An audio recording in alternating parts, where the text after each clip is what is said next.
হাওড়ার আমতার ছবি আপনাদের দেখাবো, যেখানে অভিযোগ উঠেছে আবাসে ঘর পাইয়ে দেবার নামে টাকা আত্মসাৎ করা হয়েছে। আমতায় পঞ্চায়েত প্রধানের বাড়িতে বিক্ষোভ দেখাচ্ছেন গ্রামবাসীরা।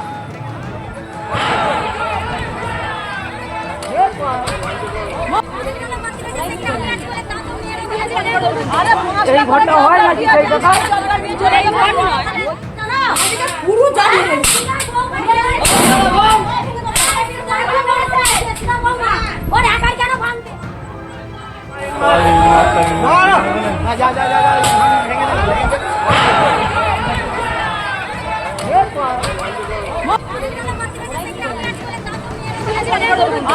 এই ঘটনা হয় নাকি সেই কথা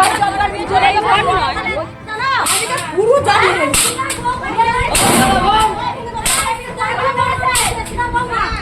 আবাসের এই এলাকার কোনো উন্নয়ন হয়নি, ফলে এর উত্তেজিত জনতা কিন্তু এই প্রধানের বাড়ি। গ্রামবাসীরা এতটাই ক্ষুব্ধ যে কাশমুলি পঞ্চায়েত প্রধান অঞ্জলি দলুয়ের বাড়িতে ভাঙচুরের ঘটনা ঘটে। বিস্তারিত জানবো, কথা বলে নেব আমাদের প্রতিনিধি সুনীত হালদারের সঙ্গে। সুনীত, কি অভিযোগ করছেন গ্রামবাসীরা? দেখো, আমতা 2 নম্বর ব্লকের কাশমুলি গ্রাম পঞ্চায়েতের প্রধান অঞ্জলি দলুই বাড়িতে আজকে গ্রামবাসীরা ভাঙচুর চালায়। এটা জানা গেছে অঞ্জলি দলুই যে তিনি তৃণমূল গ্রাম পঞ্চায়েত প্রধান এবং তার স্বামী এলাকার প্রভাবশালী তৃণমূল নেতা তরুণ দলুইয়ের বিরুদ্ধেই কিন্তু গ্রামবাসীদের অভিযোগ।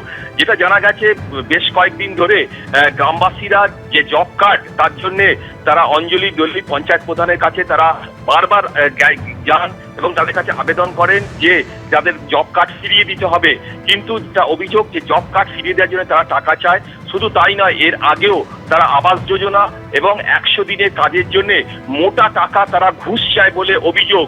এরই প্রেক্ষিতে গ্রামবাসীরা ক্ষুব্ধ ছিল এবং এই গত কয়েকদিন ধরে যে বারবার যাওয়ার পরও তাদের যে জব কার্ড ফেরত না দেওয়ায় আজ কার্যত তারা ক্ষোভে ফেটে পড়েন এবং গ্রামবাসীরা দল বেঁধে এবং মহিলারাই তার মধ্যে বেশি ছিলেন, তারা গিয়ে যে এই অঞ্জলি দলুয়ের বাড়িতে ভাঙচুর চালায়। তারা বড় বড় ইট পাটকেল ছুটতে থাকে এবং বাড়িতে যে বাইরে থেকে তারা ভাঙচুর চালায় এবং এই ঘটনার খবর জয়পুর থানায় পৌঁছালে ঘটনাস্থলে ছুটে যায় বিরাট পুলিশ বাহিনী এবং পুলিশ গিয়ে পরিস্থিতি নিয়ন্ত্রণে আনে। এই মুহূর্তে ঘটনাস্থলে উত্তেজনা রয়েছে এবং পুলিশ পিকেট বসানো হয়েছে এবং গোটা ঘটনার তদন্ত শুরু করেছে পুলিশ। এবং গ্রামবাসীদের মূলত যেটা অভিযোগ, আবাস যোজনার ক্ষেত্রে 15,000 টাকা করে তারা ঘুষ চেয়েছিল এবং শুধু তাই নয়, 100 দিনের কাজের জন্য তাদের থেকে প্রায় 3 থেকে 4,000 টাকা করে তাদের কাছ থেকে তারা দাবি করেছিল এবং এরই প্রেক্ষিতে তরুণ দলুই অর্থাৎ যে পঞ্চায়েত প্রধান তার স্বামী এবং পঞ্চায়েত প্রধান অঞ্জলি দলের বিরুদ্ধে তাদের দিনে দিনে ক্ষোভ জমছিল এবং আজই কিন্তু এই ক্ষোভেরই বিস্ফোরণ ঘটে এবং গ্রামবাসীরা পুরো দল বেঁধে গিয়ে তারা গিয়ে অঞ্জলি দলের বাড়িতে আক্রমণ করে এবং শুধু তাই নয়, এবং যেটা জানা যাচ্ছে যে এই ঘটনায় জয়পুর থানার পুলিশ কিন্তু তদন্ত শুরু করেছে এবং এই ঘটনার পিছনে কি কি কারণ তা খতিয়ে দেখা হচ্ছে বলে জানিয়েছেন হাওড়া গ্রামীণ পুলিশের সুপার সুবিমল পাল এবং তিনি জানাচ্ছেন যে গোটা ঘটনার তদন্ত শুরু হয়েছে। সুনীত, তুমি আমাদের সঙ্গে থাকো। যেমনটা আমাদের প্রতিনিধি জানালেন যে পরিস্থিতি নিয়ন্ত্রণে ঘটনাস্থলে পুলিশ, দেখুন কি পরিস্থিতির সৃষ্টি হয়।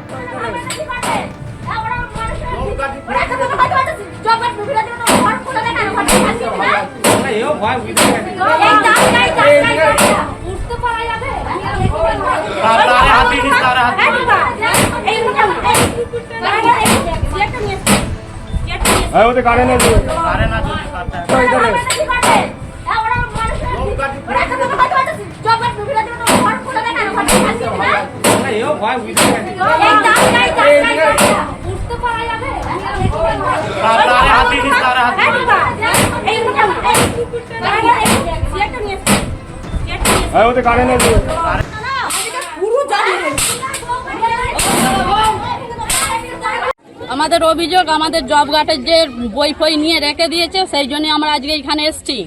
আর আমাদের জব কার্ডের বই করে দেবে বলে 500 করে টাকা নিয়েছে, একবার 200 করে টাকা নিয়েছে। আবার ঘর পেছু বলেছে যে ঘর বেরিয়েছে, আপনাদের আবাস যোজনা ঘর বেরিয়েছে, ওর জন্য 15,000 করে টাকা আমার দিকে দিতে হবে। সেই সব টাকা আমাদের সব ফেরত চাই।